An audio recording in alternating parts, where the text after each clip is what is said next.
Welcome to Leadership Reimagined, where game-changing conversations are reshaping the world of work. I'm Janice Ellig, the CEO and founder of Ellig Group, Executive Search Advisors, where we are reimagining search through our longstanding commitment to diversity, equity, and inclusion. On today's topic, an unapologetically and ambitious CEO, I'm delighted to welcome Shellye Archambeau, an experienced Fortune 500 board director and former CEO of MetricStream, a Silicon Valley-based governance, risk, and compliance software company. With over 30 years of experience in technology, leading organizations, and helping professionals achieve their aspirations, Shellye authored a bestseller, Unapologetically Ambitious. Take risks, break barriers, and create success on your own terms. A book to help all of us create the life we want, personally and professionally. A former executive at IBM and president of Blockbuster.com, Shellye now serves on the boards of Verizon, Roper Technologies, and Okta. She is also a strategic advisor to Forbes Ignite and to the president of Arizona State University, and serves on the boards of two national nonprofits, Catalyst and Braven. Shellye, welcome. I'm delighted to have you join us today. Thank you so much. I've been really looking forward to this. Well, Shellye, you are an icon. You are one of Silicon Valley's first female Black CEOs, having spent 30 years in the tech sector, 15 years climbing the ranks at IBM, and subsequently CEO at MetricStream until stepping down in 2018. In 2020, you published an inspiring leadership book, Unapologetically Ambitious, which was named a Best Business Book of the Year by Fortune and Bloomberg, and where you openly shared the challenges faced as a young Black executive, a wife, and mother to achieve success, again, both personally and professionally. In your book, you say you hate the phrase work-life balance, and you replace it with work-life integration, as you always have to wear many hats at the same time, and which you did. Talk about balancing these responsibilities, particularly in Silicon Valley, an environment that is not known as being female family friendly. You're right. It's definitely not female family friendly, although it's a little better now than it was. Some companies are indeed trying. But I'll tell you, the whole reason I don't like the word balance is I think it just sets us up from the start for failure. Because a balance is what? It's a fixed structure, right? Think of a real balance, right? It's a metal structure with two weights on either side that are equal at all times. Well, frankly, life throws a lot of things at us, and there's no way that we can make sure that we hold everything, personal, professional, everything absolutely even at all times. There are times that we need to put more of our focus maybe on work, or more of our focus more on family, or more on personal self-care, or whatever it might be. And that's okay. The key, though, is to integrate over time so that you get done what needs to get done. So the way I really tried to do it was just prioritize ruthlessly. What do I need to get done? Professionally, personally, I put those things together, and then I reprioritize so that what's important in my life gets done. And Janice, what that means is there's no way to do everything that everybody wants you to do. So you're going to, by definition, have things that you're just not going to get to. And either you have to learn to live with that or find somebody else to do it. And that's the way I would approach things. I'd ask myself, am I the best person to do whatever it is that's on my plate? And you'd be surprised when you ask yourself that question, you find that many times you're actually not. You can do it, but that doesn't mean you're the best person to do it. So if you're not, go find the best person. With all the hats you were putting on and taking off, and one of them, which you talk about later in your book, is when your husband, Scotty, a real cheerleader in your life and a biggest fan, decided he would stay home, okay, and you would be the one going on for what you wanted to do, be a CEO. And you started to sort of tell him what he should do about the house. So your chapter's on let it go.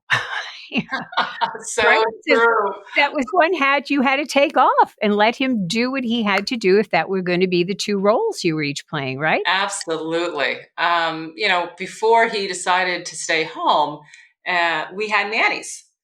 And I managed the nannies, kind of like I managed the job, the whole bit. I was the primary person. Scotty directed them too, but I took it on as my primary responsibility. So when he started staying home, I didn't even realize I was doing it, but I was kind of treating him like the nanny to say, at the beginning of every morning and say, okay, Scotty, don't forget to do such and such, and so likes this, and don't forget Kathleen needs this. And I didn't realize that I was, in essence, micromanaging him. And he was just like, listen, either I'm doing the job the way I want to do it, or I'm not doing it, which is perfectly fair. So it totally taught me that, okay, when you're not responsible, you need to let go. And that was such a broader lesson because, in general, a lot of times we take on help, meaning we get people to help us and support us, but we keep the ultimate responsibility. And what we need to do to make bandwidth, both in mind share that we have, as well as physically what we can do, we actually need to let go of responsibility. And so I did learn that. Later on, Scotty had responsibility for laundry. I never asked him when he was going to do it. I didn't bug him. I didn't do anything, right? It got done or Right. it didn't get done. And if it didn't get done, then I'd go out and buy a pair of underwear. Yeah. But I didn't micromanage because as soon as you take responsibility, even if they're doing it, it's still on your plate and it still takes mental mind share. So let's go back to the beginning. Your family, which you describe with such love in the family, and your parents, great, great models. You were the oldest, right, growing up. So you had to pave the way for your siblings, and that included when the family moved to different neighborhoods, California, Connecticut, New Jersey. You described some very painful adjustments. And how did these moves really into the new neighborhoods, new friends, help you prepare for you later in life, including landing in Japan later with IBM? Yes, well, there were definitely pros and cons to all of that. But it's interesting. I believe that the experience that you have, even the really bad and negative ones, actually help you build skills, capabilities, and resilience to be able to deal with things later in life. So, one of the things that these awful experiences, I was growing up in the 60s and early 70s when racial tensions were really high. And we moved into a lot of neighborhoods where I was the only. And therefore, people didn't treat me well. Matter of fact, they treated me pretty badly. So I learned that the odds weren't in my favor. And learning that made me very intentional later in life because I realized if I just did what everyone else did, I probably wasn't going to get much. So I needed to figure out how to improve my odds. And that's the way I literally approached life. Whatever goal I set, it was all right, how do I improve my odds to become a CEO? How do I improve my odds to get on a board? How do I improve my odds to find my life partner? Right? Everything I did very intentionally and I strategically taking steps to figure out what do I need to do to improve the odds. And as a result, I was more successful than not. So it worked out well. So even though it was a tough situations growing up, it helped me build some muscles that I was able to really leverage throughout my life. What is remarkable to me is that this was at such an early age, and you do describe when you were in high school, your mother uh, really showing you not to let others have power over you, and her message was, "You win by staying in the game." Yes. So this was such an early age, and then you were very vocal about, "I want to have this, I want a family, I want to be a CEO." You wanted so much. Did you actually have a plan back then to manage your time, set priorities, and stay in the game? It's interesting. I really did. And, probably a great story that really shaped how I thought about all this was I'm in high school, but I'm not, I'm probably like 14, 15. And in my house, everyone had chores. So one of the chores was you had to wash the dishes, right? After mom cooked, we had to take turns to clean the kitchen. And after you finished cleaning the kitchen, you brought mom and dad a cup of coffee. I think it was her way of making sure that we actually did what we were supposed to do. So I bring her coffee. And then I said to her, Mom, I've decided I'm not having children. And she's like, what? She's like, well, what are you talking about? Well, I just finished washing the dishes. And the last thing I washed was the pie plate. Now, my mother worked harder than anyone I knew. She had 4 kids, a husband, herself. We didn't have a whole lot of resources, so mom made our clothes. So she was sewing all the time because growing kids, you always need new things. And then she's making homemade desserts every night. She's involved in the PTA. She's taking care of the house and dad. I mean, like you never saw mom sleep. She'd be awake when you went to bed and she'd be awake when you woke up, right? And I'm thinking, I'm washing this pie plate and I'm remembering, mom made an apple pie that night and my sister cut it. And then everybody reached in to grab the biggest piece because she's a good cook. And mom got the last piece, right? She just reached in and took what was left. And I said to her, I said, Mom, I am not willing to work as much as you work, sleep as little as you sleep. Make the pie and then get the smallest piece. I said, I'm just not willing to do it, so I'm not having kids. And it's so funny. I'll never forget. She sat me down and she said, Shellye, I don't care about that pie. She said, if I cared about the pie, I wouldn't have the smallest piece. She said, the key to life is figuring out what you care about and then go after it. And the rest of it doesn't matter. What a great story. Oh my gosh. My mother made those pies too, and I think it was a similar situation. Oh, yeah, and just being a seamstress as well. So I share that with you. So let's turn to the title of your book, Unapologetically Ambitious. Take risks, break barriers, create success on your own terms. In the book, you talk about having a vision, being determined, strategizing, and discipline. So, talk to us about some of those examples of how you were unapologetically ambitious, your definition. And was it different for you and other women as opposed to men? So, two parts of that question. Sure. So, first, ambitious to me means that you have something in the future that you are trying to achieve, to impact, or to build, and you're working toward it. That's all ambition is. I'm working towards something that I have set as a goal for myself in the future. So that definition, absolutely ambitious. Ambitious to me doesn't mean the person that's always in your face, that takes no prisoners, that climbs over people, that's just being rude. Okay. That is not ambitious. So you can be ambitious and still be fine. So to me, being ambitious just meant that I set my sights on something in the future that I wanted and that I worked hard toward it.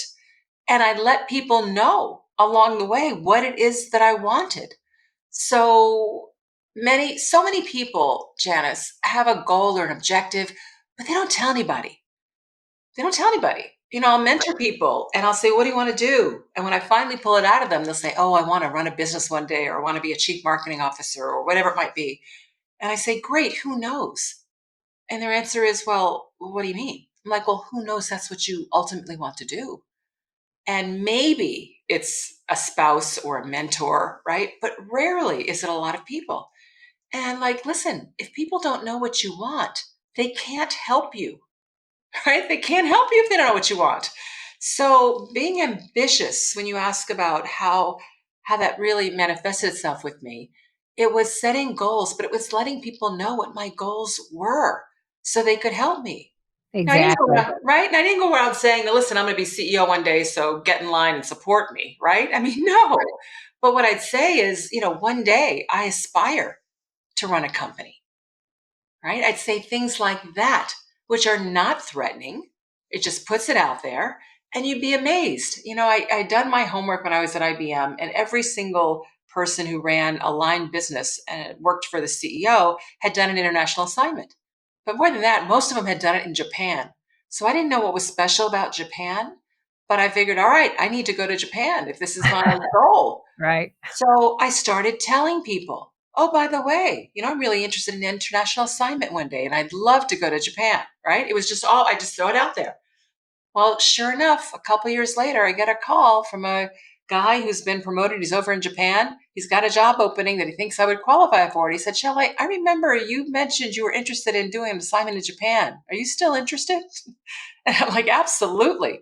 He said, okay, then I'll put your name up. So, he couldn't do the hiring because international assignments were committee oriented since they were huge executive development jobs. So I competed and I got it. But if I hadn't let him know, He wouldn't have known out of 120,000 employees, right, to call Shellye. So you have to let people know what you want so they can help you. Yeah, and few women executives, though, particularly African American woman, and you're tall, right? Make it in Japan. Describe how you were really prepared for that role in Japan, more than you realized at the time, as I understand it. Oh, absolutely. And you're absolutely right. I didn't fit. I was too young. I was female, right? I'm tall. And oh, by the way, I'm black. So I really didn't fit into the culture much at all. But here's what I learned. What I learned is I had developed a lot of skills and approaches to my professional career because I'm a minority in the US. And when I went to Japan, guess what? I'm a minority in Japan. And those skills, those approaches, they worked really well for me. Whereas most of my peers were not minorities in the US. So they didn't know what it was like to be a minority and therefore struggled initially to find their footing.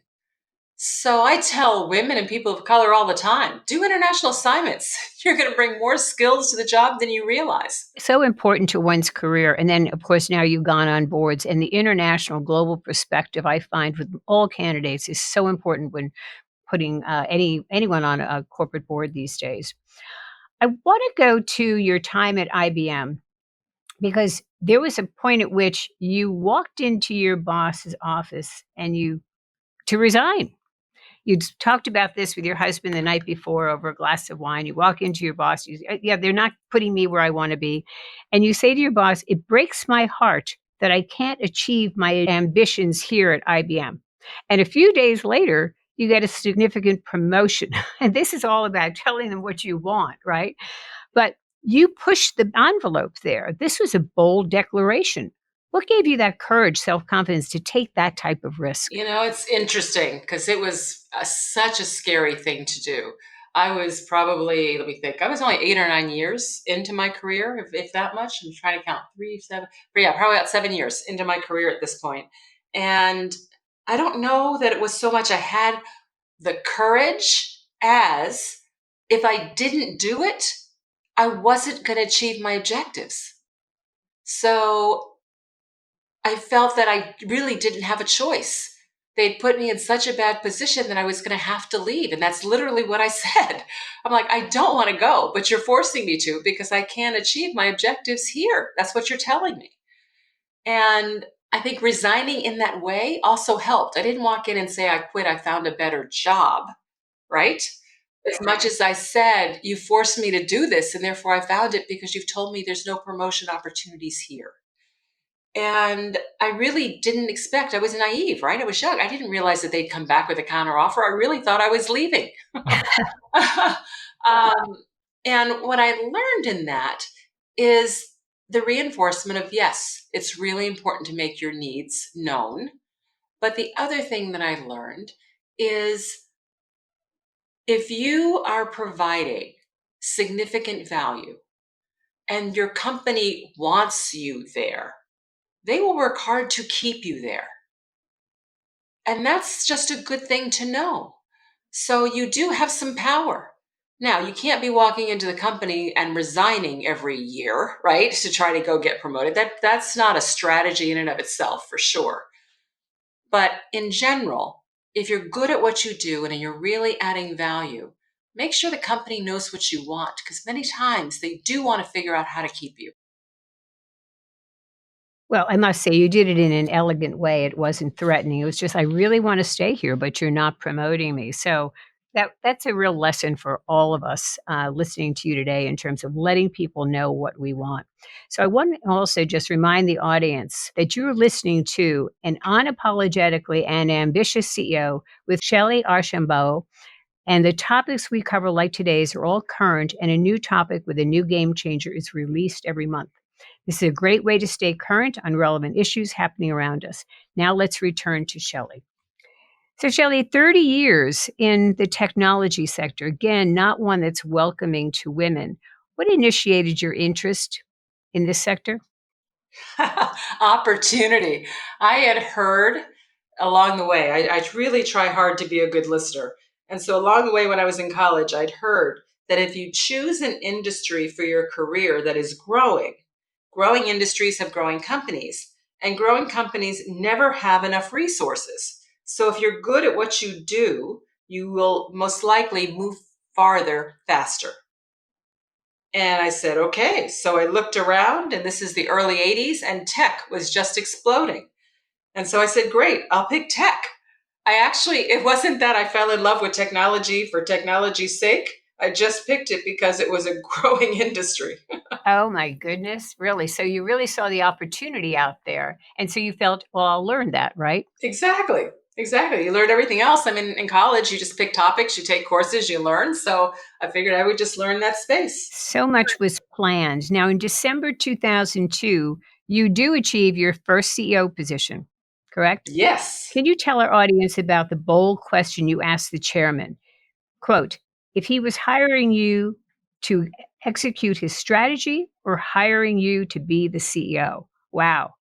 And what unfolded from there? Yeah, so let me just give a little bit of context. And the context is I'm going in to meet with the chairman. He's Vinod Khosla. He's a partner in the Kleiner Perkins venture capital company. And I had done a lot of research on him. And he's smart, but he's also really aggressive. He tends to be demanding. He also tends to be very forceful. He tends to whipsaw some of his CEOs. So I walked into this meeting and I knew he was going to make me an offer, but I couldn't accept the offer unless I knew how he was hiring me, whether it was just to be his minion and do his bidding or to really be CEO of the company. Hence the question. And I have to tell you, again, another scary moment because I'm like, oh my God, right? Is he going to throw me out of his office? So I asked the question, and then there's silence. He just looks at me with these really strong, eyes, just looks at me.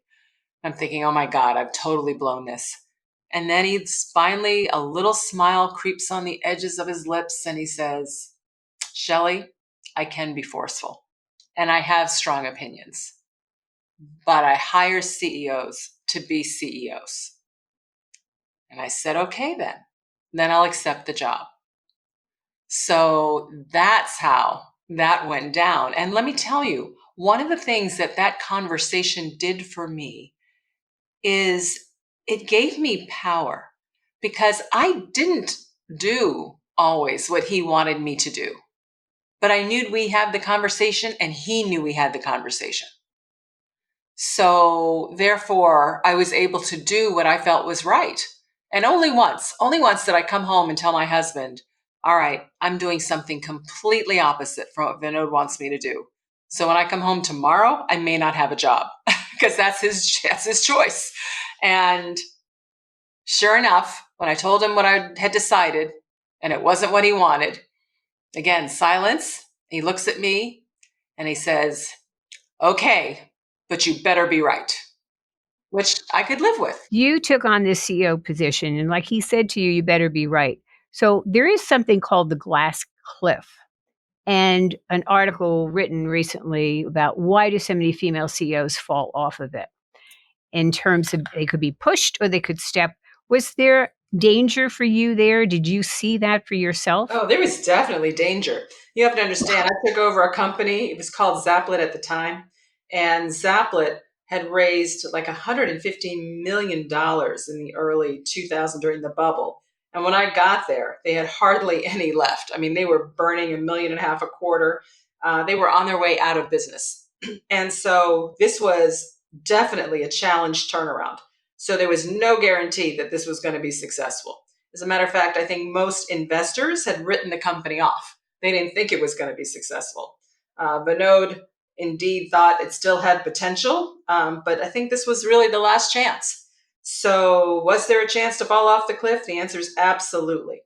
And one of the reasons that I believe that women and even people of color get opportunities in this kind of situation, it's not because the board members say, oh, the company's in really tough shape. It may not make it. There's a lot of risks. So let's go find a woman or a person of color, right? That's not what they do. But what happens is when people are going through a major crisis, right? They've tried a bunch of things, nothing's working. They tend to then open their aperture and think differently and more broadly for solutions. We do the same thing ourselves when we face problems. It's like, all right, I've tried all the ways I know, so let me try something I haven't tried before, right? That's what we do. Well, in that process, I think it's almost internal. They don't even realize they're doing it. They open themselves up to actually consider people that they wouldn't have considered before. So that's what I think And you is the situation. and you took this on as a calculated risk, and I assume you surrounded yourself with good people. And what would be your advice to other women to step out of that comfort zone and take on things that could be a little risky? Absolutely. So first of all, I think, and I believe that's why it's part of the title of my book, Taking Risks. But I believe taking risks is really important in your career, both in terms of growth, but even studies show that people who take risks in their career actually move up and achieve higher levels of success. So your point about calculated risks is the key thing. So yes, I knew this company was very broken. But here's how I hedged my risk. One, I needed to make sure at least the technology underlying the company was strong. So I had a CTO of a company that I worked for before. He came and actually did an assessment for me to tell me, is the software okay or is this a mess too? And he gave it a thumbs up. I'm like, okay, good. And then Kleiner Perkins. I wanted a top tier venture firm. I figured even if the company wasn't successful, I couldn't figure out how to fix it, they would get a chance up close and personal to see me in action.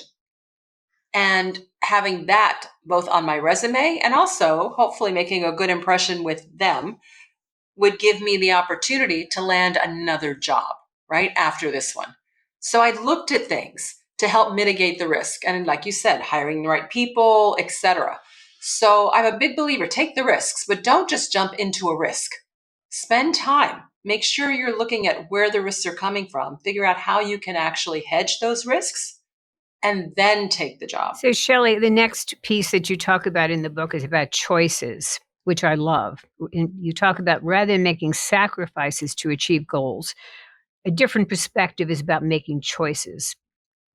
And clearly, your daughter, Kathleen, heard your message when she addressed the 2017 Spelman Convocation. And she said, and I'm going to quote, "How do I manage to be all of the roles women have to have as an employee, an entrepreneur, a mom, wife, friends, and also be a successful, happy person?" She says, set your own strategy, make your choices unapologetically. End of quote. What a significant impact you had on her. So, talk to us about what you did to set her on that course of making choices, because that's something I say to women and women in my family all the time. You must have choices, they are yours to make for your destiny. Absolutely. And the reason I don't like the sacrifice is when I think about sacrifice, when you make a sacrifice, you typically do something completely for someone else. If I'm sacrificing for you, then the only reason I'm doing this is for you, right? Not for me.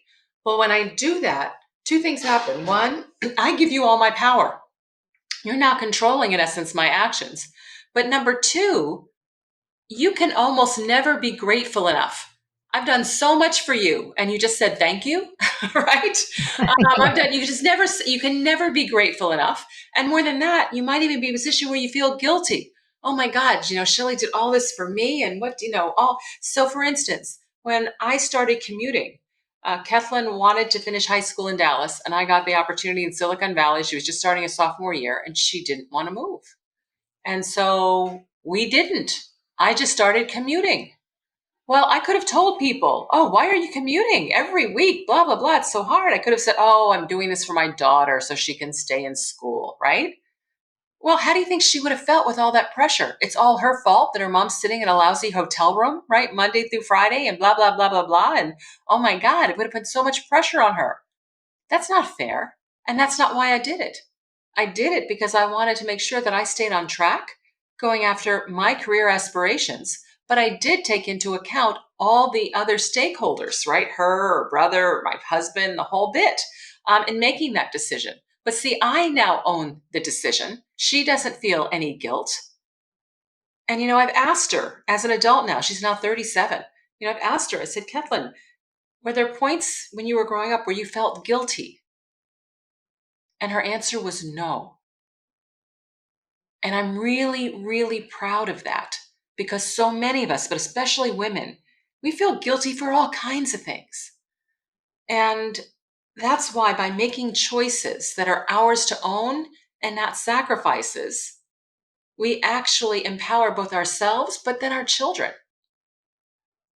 And that's what came across in her speech. That is so wonderful, though, that that she understood the different roles and you stuck to your strategy, but you accommodated her as well in the family. You say in the book too, your career in some ways may sound like a fairy tale, but it was all about ambition, foresight. It was planning, flexibility, and hard work. But you say each of us deserve the rewards of everything we're doing, but we do carry this backpack. And I love that visual. We're carrying a backpack and we don't get to control what's in your backpack, but you don't have to have that backpack limit your goals. So how did you carry your backpack and didn't have it limit your goals? Well, the first thing I did was I found the right life partner. Mm. My late husband was the love of my life, and he was an amazing partner. And that makes such a huge difference. So that when it came to making decisions, making some trade offs, moving around, how do we get everything done? We were in it together. And that really, really mattered. A second, I asked for help. I ask for help. I tell people all the time asking for help is a strength, it is not a weakness. Because no one in this world does anything of significance all by themselves. Nobody. So don't think you're going to be the first one to do it, right? Get help. And I found that when asked the right way, most people are actually happy to be helpful. So whether it's taking a new job, right? Don't show up first day and not having talked to people who have already done the job before. Most jobs somebody else have done, whether it's in your industry, a different industry, you have to go find them, talk to them, figure out what things you should avoid and pitfalls and what can help you, be successful. When you're going through challenging times, let people know. You'd be surprised how people will help. When my husband's health was in really bad shape, I had friends cooking meals, for me and dropping them off, taking them to doctor's appointments. I mean, doing all kinds of things so I could stay working. You just never know, right? What people will do for you unless you give them the opportunity. You had such as I said earlier, a fan, a supporter in Scotty, and when you lost him, I know that was a tremendous loss to you, but you had your wonderful family and your network of friends around you. So you've gone through this loss, and how does one pick yourself up and move on? You're on corporate boards, people are depending upon you. How do you get through this, Shellye? I'll tell you, grief is something that I don't believe you actually get over. You just learn how to live with. And it evolves and it changes over time. So, the biggest gift that my late husband gave me towards the end of his life, because he fought a terminal cancer, so we knew how the story ended, is he said to me, Shellye, you made me promise that we would live life first and fight cancer second during our cancer battle. So when I'm gone, you better promise me that you're going to continue to live life. And he went so far as not just to tell me, but he told his family, our kids, my family, our friends. He said, listen, when I'm gone, I want Shellye to live life. I want her to date. I want her to, if she wants to get married, she can get married. I am releasing her. And I will tell you, Janice, that has helped so much in just how I think about things. So, the first 6-9 months were horrible, horrible. And then, slowly things started to, evolve. I threw myself into work and into promoting the book. And so I was just busy all the time, which didn't give me time to think, which is how I handled it Right, initially, right? right. So that I did. But Mhm. now, I look at, everything. I do believe that everything that happens has an underlying blessing. Sometimes it just takes you a whole lot of time to go find it. And I believe that the blessing that my late husband gave me with his passing was that he showed us, me and the kids, that there are no promises in this world. And we need to live life every day, and make sure that we are doing what's important to us and not just what we think we should be doing. Shellye, I've listened to you on many interviews that you've done and what you really are moving forward with. And I think Scotty is, the wind beneath your wings on this, is really helping others to be unapologetically ambitious and achieve their goals. This is part of your mission in life. Your book is that, but you're out there speaking on it. And so I want to really compliment and commend you for changing people's lives. Actually, I read your book cover to cover and I got some good tips, even though I wish I'd read it 30 years ago, right? Some great tips on it. So you are doing this. And so to our audience now, and I'm sorry we have to close soon, but what would be your advice for those who want to maybe not be a CEO, but they have certain goals, and maybe they even haven't thought about them as clearly as you did so early on. So, what would be your advice to them? It is never too late to begin being intentional. So think about what you really want and then go after it. And it's really straightforward. I just ask myself, what is it I want?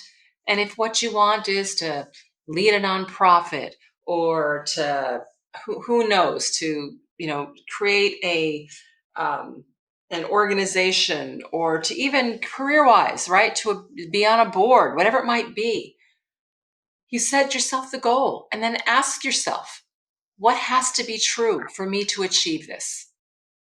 What has to be true? Which means you usually have to go do some research. I'm a big believer in research. And you go find out. And then once you find out what has to be true, then ask yourself, how do I make it true for me? And that becomes your plan. That's what I've done with absolutely everything. So, what do I want? What has to be true to get it? And how do I make it true for me? I firmly believe, Janice, to your point, that everyone can achieve their aspirations if they're willing to be intentional about it, make trade offs, and take help along the way. And I do want everyone to be able to do it. I feel there's so much talent and capability wasted because too many people don't. Your book is a roadmap, and at the end of it, you really do show people how to develop that plan. So it's really such great advice and just such great message. You shared so much of your life personally and professionally.